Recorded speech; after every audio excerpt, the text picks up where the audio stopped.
तो यहाँ पर प्रभु यीशु मसीह क्या कहते हैं? हे परिश्रम करने वाले लोगों, हे बोझ से दबे हुए लोगों, मेरे पास आओ, मैं तुमको विश्राम दूंगा। मनुष्य आजकल बीमारियों से पीड़ित रहते हैं, दुखों से, संकट और कलेशों से पीड़ित रहते हैं, दुष्ट आत्माओं से पीड़ित रहते हैं।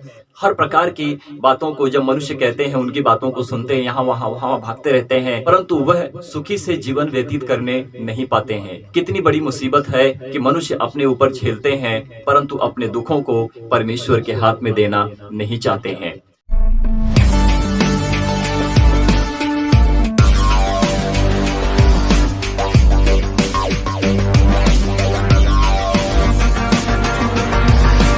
Thank you Jesus, thank you father God, परमेश्वर की महिमा हो। तो मेरे प्रियो, जब भी आप मेरी वीडियो को देखते हैं तो कृपया करके पूरी देखा करें, अधूरा ना छोड़ें।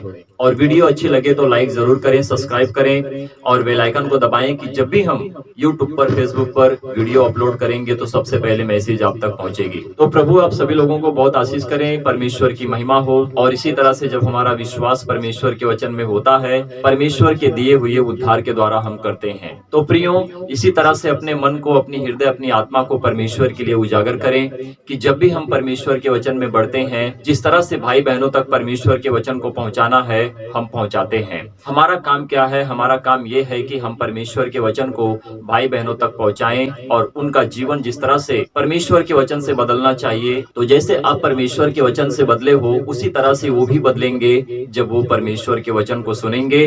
क्योंकि परमेश्वर का वचन दो धारी तलवार है, मनुष्य के गुदे गुदे को और उनकी हड्डियों को छेद कर देता है। तो प्रभु कहता है कि हे बोझ से दबे हुए लोगों, मेरे पास आओ, मैं तुम्हें विश्राम दूंगा। जो परिश्रम से दबे होते हैं, जो तकलीफ से, दर्द से, दुख से दबे होते हैं, वो कैसे उद्धार को पाएंगे, आज हम जानेंगे। मत्ती की पुस्तक से बहुत कुछ सीखेंगे, क्योंकि परमेश्वर की अगुवाई, परमेश्वर की आत्मा के द्वारा हम सत्य की बात को आज बोलेंगे। जब आप परमेश्वर के वचन को सुनते हैं तो पूरी वीडियो अंत तक देखें कि जब सही रीति से समझ में आएगा कि परमेश्वर का वचन मुझसे और आप सभी लोगों से क्या बात करता है। तो मत्ती अध्याय 11 तो वचन हम पढ़ेंगे 27 से 30 तक और जानेंगे कि प्रभु हमसे और आप सभी लोगों से क्या बात करता है। संसार के कामों को त्याग कर आप परमेश्वर के वचन पर चलकर प्रभु के लिए सिद्धता के साथ सही काम करते हो तो आपका जीवन परमेश्वर में बदलता है।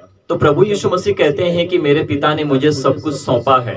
जैसे कि आप किसी के पिता हैं और आपका बच्चा है, तो पिता का अधिकार है कि अपने पुत्र को सब कुछ सौंप देता है, क्योंकि पुत्र को अधिकार होता है कि पुत्र सब पर अधिकार पाता है। और पुत्र का अधिकार ये है कि अपने पिता से सब कुछ की मांग करता है। तो उसी तरह से पुत्र के हाथ में स्वर्ग, आकाश, पृथ्वी, उसके बीच में जो भी कुछ है, जीव जंतु, जल, समुद्र, जो भी कुछ परमेश्वर ने सृजा है, बनाया है, पशु पक्षियां, पहाड़, हम जैसे बने हैं और आपको सबको परमेश्वर ने बनाया है, सब कुछ परमेश्वर ने बनाया है। तो सब कुछ पर अधिकार प्रभु यीशु मसीह को मिल चुका है और प्रभु यीशु मसीह स्वर्ग और पृथ्वी का अधिकारी है। कहते हैं ना कि पिता ने सब कुछ पुत्र को दे दिया, तो पुत्र आज से हमारे लिए, तुम्हारे लिए, सबके लिए जीवित परमेश्वर है, जो हमें जीवित रखता है और हमको अपने मार्ग पर चलाता है। तो प्रियो, इसी तरह से ना भटकें और अपने आप को सही करें। देखें कि परमेश्वर आपसे किस तरह से, कैसे बात करता है। तो प्रभु यीशु मसीह कहते हैं, ना तो कोई मुझे जानता है, ना कोई मेरे पिता को जानता है। यदि कोई मुझे जानता है तो मेरे पिता को जानता है।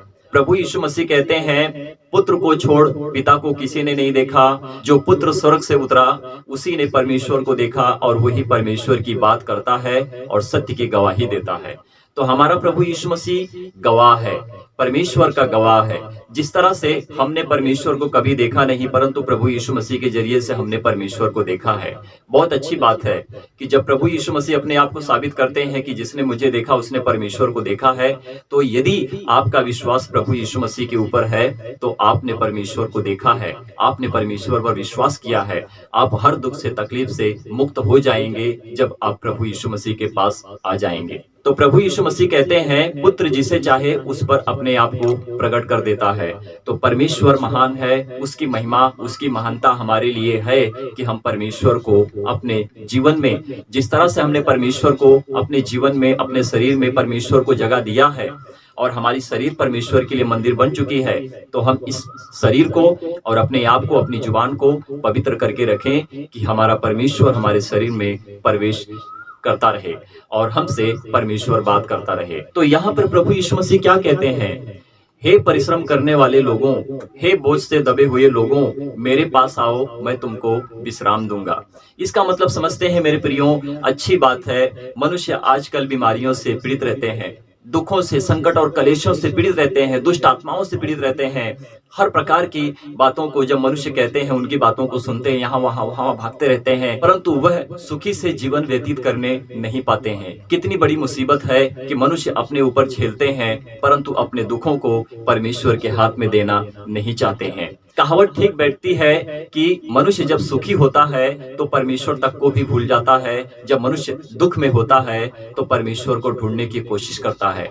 वो ढूंढते रहता है कि मैं दुख से कब कैसे आजादी पाऊंगा और मैं ठीक हो जाऊंगा। तो प्रियो, मनुष्य का भटकना और उसका जीवन व्यर्थ है कि जब तक कि वो प्रभु यीशु मसीह परमेश्वर को नहीं जान लेता है।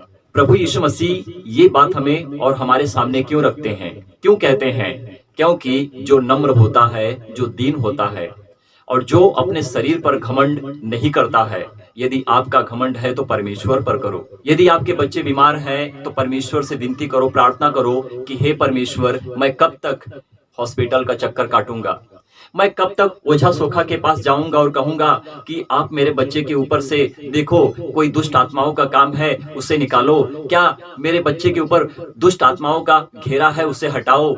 ये आपका विश्वास खोटा होगा कि जब आप ओझा सोखा पर विश्वास रखोगे। मनुष्य इसी तरह से भटक रहे हैं अपने जीवन में और वो सत्य के काम को करने नहीं पाते हैं, क्योंकि उनका जीवन व्यर्थ ठहरता है, क्योंकि वो परमेश्वर को भी भूल चुके हैं। तो जो मनुष्य गलत रीति से काम करेगा इस पृथ्वी के ऊपर, वो कभी भी उद्धार को नहीं पाएगा। उद्धार क्या होता है, किसे कहते हैं उद्धार? मुक्त कौन होता है, कैसे होगा मुक्त और कैसे मुक्ति को पाएगा? हमारा मोक्ष जो होता है वो प्रभु यीशु मसीह के जरिए से होता है। मनुष्य जब तक इस पृथ्वी के ऊपर जिएंगे, यदि पाप करेंगे, व्यभिचार करेंगे, जुबान से गालियां बकेंगे, हर प्रकार की दुर्बलता को झेलेंगे, वो कभी भी उद्धार को नहीं पाएंगे। जब तक कि मनुष्य प्रभु यीशु मसीह को नहीं जान लेगा, वो कभी उद्धार को नहीं पाएगा, कभी भी नहीं पाएगा। चाहे आप अपने धर्म में रहकर बड़े बड़े काम कर लो, चाहे आप अपने धर्म में ही रहकर अपने माता पिता की बड़ी बड़ी सेवा कर लो, आप उद्धार को नहीं पाओगे। आपका उद्धार तब होगा कि जब आपने परमेश्वर को जाना है। आप अपने माता पिता का आदर तब करोगे कि जब आपने परमेश्वर को जाना है, प्रभु यीशु मसीह को जाना है, प्रभु यीशु मसीह का प्रेम आपके जीवन में है, तो आप सच में परमेश्वर में उद्धार को पाओगे। प्रभु महान है, प्रभु की महानता महिमा अपरंपार है, क्योंकि हम परमेश्वर की महिमा करते हैं। हम मरे हुओं की आराधना नहीं करते हैं, हम ईंट पत्थर की आराधना नहीं करते हैं, हम अपने परमेश्वर की महिमा करते हैं, क्योंकि हमारा परमेश्वर हमारे शरीर में विराजमान है। आमीन। तो आपको और हमें विश्राम कैसे मिलेगा, हम विश्राम कैसे पाएंगे? हम विश्राम तब पाएंगे कि जब हम प्रभु यीशु मसीह को जानेंगे और परमेश्वर के पास आएंगे। प्रभु महान है, प्रभु को ना त्यागो, प्रभु को ना छोड़ो, प्रभु के लिए सही बने रहो। परमेश्वर आपको सही रीति से सत्य के मार्ग को दिखाएगा और आप कभी भटकने नहीं पाओगे। तो मेरे प्रियो, अपने दुखों को प्रभु पर डाल दो, अपने तकलीफों को प्रभु के ऊपर डाल दो। प्रभु आपको आशीष करेगा और आपके दुख को उठा लेगा और आपको सुख का मय का जीवन देगा और आप जियोगे और कभी भी दुख से पीड़ित वापस नहीं हो जाओगे। मनुष्य नहीं समझ पाते हैं, इसीलिए भटकते हैं, क्योंकि वो परमेश्वर से बैर करते हैं। परमेश्वर से बैर करना, इसका सही अर्थ है कि मनुष्य अपने लिए मरण को चुन लिया है, जिसे कहते हैं कि मनुष्य खुद की मृत्यु को चुनता है और परमेश्वर को क्रोध दिलाता। तो परमेश्वर के लिए सिद्धता के काम करोगे तो जियोगे और सही काम को करोगे, ठीक है ना? तो इसी तरह से अपने आप को सही करो, सिद्ध करो कि परमेश्वर आपसे प्रेम रखे और आपसे बात करे। सच्ची प्रार्थना किसे कहते हैं? सच्ची प्रार्थना उसे कहते हैं कि जो मनुष्य दीन होकर परमेश्वर से बात करता है और अपने दुखों को परमेश्वर के सामने लाता है और अपने जो लोग होते हैं उनके लिए प्रार्थना करता है कि मेरे लोग, हे परमेश्वर, तू उनको चंगा कर, क्योंकि प्रभु वो तुझे नहीं जानते हैं परंतु मैं तुझे जानता हूँ। जिस तरह से मूसा अपने लोगों के लिए प्रार्थना करता था और परमेश्वर का क्रोध इसीलिए उसके लोगों के ऊपर आता था कि उसके लोग परमेश्वर से खिलाफ जाकर बुरे काम करते थे। परमेश्वर की बात ना मानकर अपनी बातों को रखते थे और अपने लिए बछड़े की मूर्ति बनाकर उसको पूजते थे। सोना चांदी पानी उस बछड़े के ऊपर चढ़ाते थे और उस मूर्ति से कहते थे कि तू मेरा परमेश्वर है। कितने बड़े घिनौने काम वो करते थे जो परमेश्वर को रिस दिलाते थे। हमें क्रोध है, हमें शांति है, इसीलिए कि हम परमेश्वर के क्रोध से डरते हैं। शांति इसीलिए है कि हम परमेश्वर के वचन और उसके मार्ग पर चलते हैं। तो हम जुए में क्यों जुते जा रहे हैं? हम तकलीफों में क्यों फंसे जा रहे हैं? हम संकट से बाहर क्यों नहीं आना चाहते हैं? इसीलिए कि हम इसी तरह से काम करते हैं और ये जुआ हमारे ऊपर से उठता नहीं है, यानी कि हम इससे छुटकारा नहीं पाते हैं। हम प्रभु यीशु मसीह के पास आते हैं तो हम मुक्त हो जाते हैं और आशीष से हम अपने जीवन को बदलते हैं, इसीलिए कि हमारा जीवन परमेश्वर में सिद्ध हो जाता है। आमीन। तो प्रभु यीशु मसीह क्या कहते हैं? मेरा जुआ सहज है और मेरा बोझ हल्का है। और जो तुम जुए में जुते जाते हो उससे तुम मुक्त हो जाओगे और उद्धार को पाओगे। इसको कहते हैं कि जब प्रभु यीशु मसीह के पास मनुष्य आते हैं तो अपनी बीमारियों से, अपनी तकलीफों से और अपने दर्द से और मुक्त हो जाते हैं। तब कि जब प्रभु यीशु मसीह के पास आते हैं, सच्चे दिल से परमेश्वर से प्रार्थना करते हैं तो वह मुक्त हो जाते हैं।